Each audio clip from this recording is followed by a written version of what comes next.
to the campus after so long. You must be feeling a lot of nostalgia. We want to know that how was your XIMB life when you were here, and what committees were you a part of? I passed out in 1999, so which is like a while back. Yes, every time I come to Bhubaneswar, I make sure that I come to XIMB campus, even if it is for a short trip of a day or two.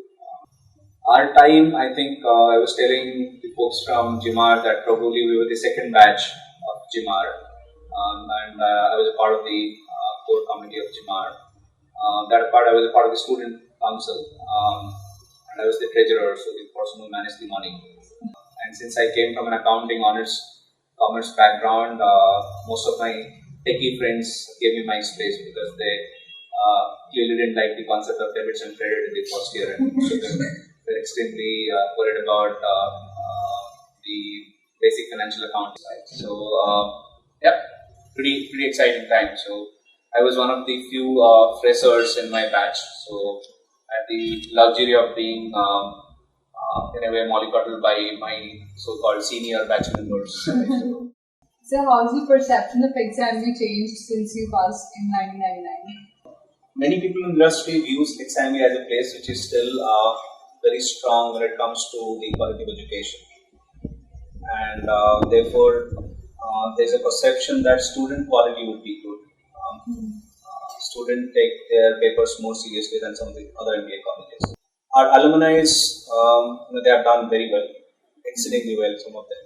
So that's another good thing, and especially in banking and financial services sector, some of them have achieved, what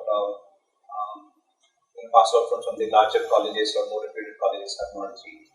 So that is another endorsement that the quality of students are really good, and they can achieve things which are fairly big and demanding in nature. Coming here, what is some of the faculty members that you remember? Father Ebb, of course. I don't know how many of you would even know Father Ebb is, but he was our dean in the first year, and then after the first year he moved to XLRI. Was our dean. I remember her because she was the head of HR faculty, and she was very loving and caring. We had the privilege of really getting into the IR laws, labor laws deep because that was our specialism. Of course, we all got scared equally by Vani. Yes, we still are. And Dr. Ramana, therefore brought in a little fresh, perspective because he was not as tough as Vani was, but both of them were equally good in their own ways. The other person I remember who was very different from the rest of the gang was a gentleman called IC, Indranil Chakrabarti. And he brought in a different way of thinking. Dr. Shrikant last. Obviously, he is now into industry, but he taught us microeconomics, and his microeconomics classes were fantastically interesting. So, how did you move from finance to HR? It's a very unusual term. Yes, I struggle to answer that question at times even now. But it so happened that my summer training was with Britannia, and they were looking for somebody who is very strong in finance but is open to do a summer training with the HR department because they were in the middle of their tripartite wage agreement with their unions.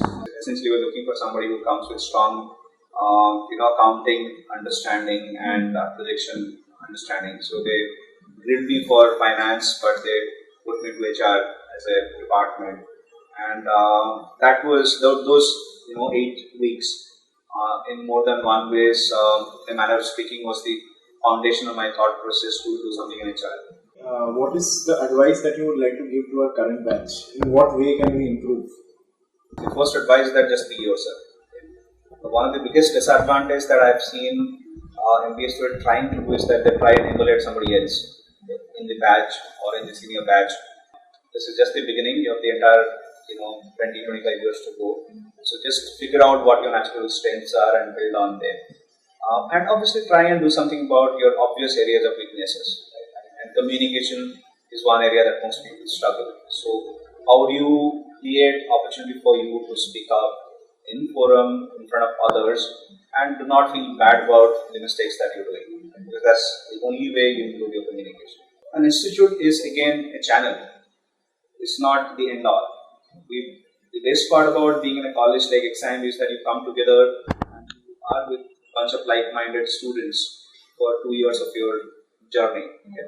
So expecting that everything would happen by the institute or in the classrooms is a misnomer. It doesn't happen. So therefore, you would have to figure out your own sources of inspiration beyond the classrooms, beyond the institute. And the only way you can do that is by connecting with people who are your seniors, alumnus, or even otherwise local industries, and by reading a lot on the web.